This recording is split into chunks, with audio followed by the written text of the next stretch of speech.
595 family, we out here. It's a beautiful Sunday. We got some time this morning, and I wanted to finish working on our GSR head project. We have a few things we need to do. One, I need to take in the valve springs and retainers that were near the head when it was being ported because they got covered with metal shavings, and the head was cleaned out when we did the hot tank a few episodes back. And so this is clean, and so I'm not worried about this, but now I need to clean these parts to make sure that they're good to go. My housemate came through and he took out the exhaust valves and valve springs, so I have those all in the bags together, so I'm gonna just get in the sink and wash them, because I did dishes this morning. And then he put in the new valve stem seals, and I'll show you that, and then I have a surprise. So give me 5 on my black hand side, and let's go. So here's where we're at on this beautiful chilly morning. You can hear the wind whistling through here gently, but here are our brand new, oh, I should get closer, there you go, valve stem seals. We have the Skunk 2 lost motion assemblies, and everything looks super fresh and clean and oiled up, so there's no rust on any of the parts that are not aluminum. You can see the WD-40 pooling down here, and it even cleaned a little bit more, but I will definitely wipe that out. So springs and retainers are in this bag, ready to be cleaned up. And I had, ooh, wind's just knocking things over. It's coming through. Okay, maybe the wind's picking up. We might close the garage door, maybe, I don't know.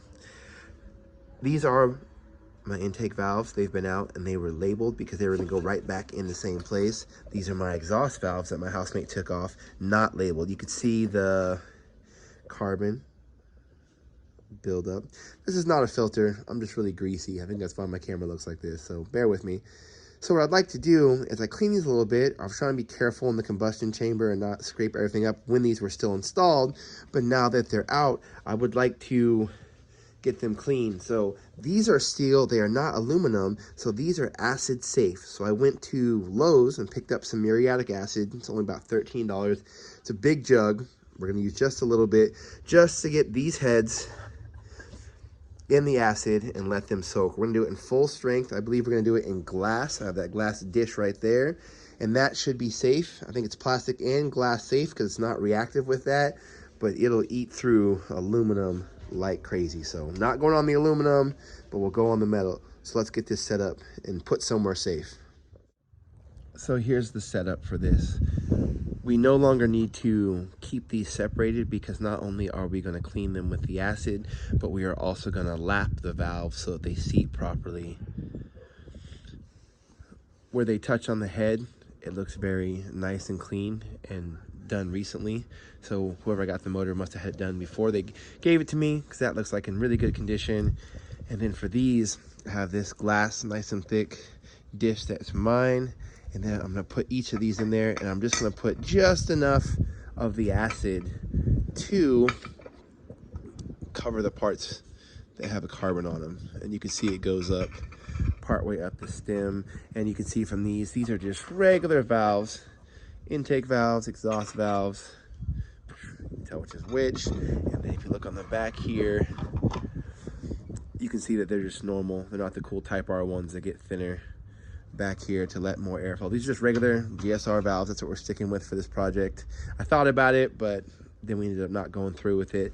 But here is the muriatic acid. I was watching a video and the guy was like, I'm not sure what type of acid it is. It could be hydrochloric. It literally says it's muriatic acid. That's what it is. It's on the label. It's what it is. It's gonna go in full strength and just high enough to coat these. And we don't know how long it's gonna take to burn these off, but I made sure that I am mostly outside by the garage, good ventilation. I have gloves on for safety.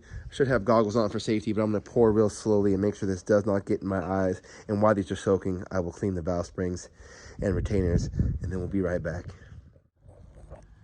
All right, there it is. And it seems like there is already a pretty immediate reaction to the carbon on the back of the exhaust valves, which is good. The rest of the metal seems unbothered, which is the hope. And then I also hope it'll also clean off the flat surface on the inside. Just want this motor to be as clean as possible when firing it up. All right, my people, we're back out here. We cut away for about 5 minutes. I got all these cleaned and rebagged. I just donned hot water and I dried them off with the paper towels, make sure they were as dry as possible. Then I'm gonna hit them with the secret water displacement 40. I learned that this year, so I say it all the time. But I got this big blast can, so I'm gonna grease all these just a little bit. Don't want to use assembly lube because that might be a little too sticky, and then we can go back and check and see how our valves are doing.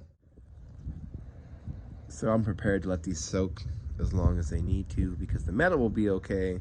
I just want them to be clean. So I came over here to check it out and I picked one up, and a lot of this stuff was just like sliding off. These weren't super dirty, but you can see it's definitely cleaning up, which makes me happy. So those are gonna continue to soak. That's the intake side, the nice and wide ones. The intake side, they were clean on the, I don't want to fall over, on the back part of the valve that seats up against the head. These ones though, look at these exhaust mofos. Can you see this? These ones were not. So these ones are taking a lot more, but they're definitely reacting in this solution. So this looks like it's gonna work. So we'll come back and we'll end this video with these clean. We'll probably install them another day, and I'll probably move on to some other projects. So when we come back, hopefully this is done. As always, being careful when handling acid. I have gloves on, and I don't think this is really gonna stop the acid, but I just want that one layer to protect my skin so it's not directly splashing on there if anything happens. But I've been checking the valves, and they do look better. There is change on there. There's that one. The intake valves seem to be cleaning up a little bit better. You see a lot of stuff in this water, how green it was. It started off clear, so it's still working. This is probably 2, almost 3 hours in, and I might end up taking these out, give them a little brush off, and then put them back in. Just hopefully that creates some more surface area for this liquid to attack. And I don't know how much it takes of what's in there to neutralize the acid. I'm sure it's still pretty active, but I might want to freshen it up a little bit just to keep it at full strength. And then baking soda should neutralize acid completely. So when they come out, I'll take care of this and then I will dispose of it properly, of course. We're almost there. First of all, big ups to Harbor Freight. These are the 9mm store brand gloves they have there. They're holding up very well. As I'm handling this acid, I have put my fingers in here and it has not burned through because I was grabbing those. Of course, I'm gonna wipe that off. Look how scummy, look how murky this is. I'm sure it's still very acidic, still very reactive. So I got the antidote, which is this. I'm gonna mix this in till it's neutral, and then I can rinse this down the sink without causing any damage to the environment or to my sink. These are the valves. I'm gonna soak them for probably a few more hours. They are almost there. I took each one of them out to inspect it. There's no pitting in the metal, so steel is safe with muriatic acid, as we had thought and had known. I took this scouring pad, mostly for painting. I think it's P360. I think it's kind of like the grit. And just gave it a little massage. You can see that it just getting wet by the acid, what acid does is it eats right through things. So definitely was wearing my gloves for this. And I gave each one of them a little massage. I'm gonna pick out a bad one. Like this one, this is a intake valve. It's looking pretty good down here. Still have some buildup right there on the neck. So that's gonna soak some more. Some of them are almost perfect. Like this one, pretty clean there. Pretty clean there, like a lot better than they were. You know, so these ones I'm gonna do again, just for a little bit longer with some fresh acid. Most of the exhaust ones look pretty good. They have this coating on there. I don't know if you can see that. Back here, it got all that carbon buildup off the back. I need to find a better place to sit this so it stops falling over. It can just sit in there peacefully. Here's a good example of another one, just how, focus on there, just how scummy that is. But there's some really bad ones, so they're gonna need a little bit more love. And I don't even know how they, I'm trying to think of the word. Yeah, here's the example. This is this really thick buildup. And with how much,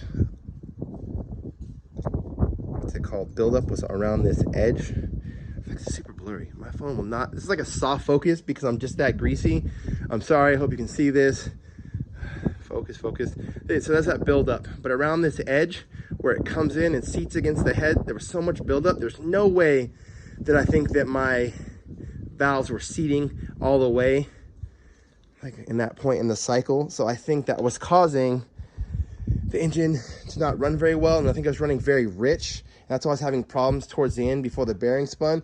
I mean, it ran strong with very little issues, but I was getting check engine lights when everything should have been fine, and fouling out O2 sensors, so those got replaced. My cat is new. I have an even newer one before we go ref to get in there and get all seated in, so everything is going. So we're probably going to end the video on this.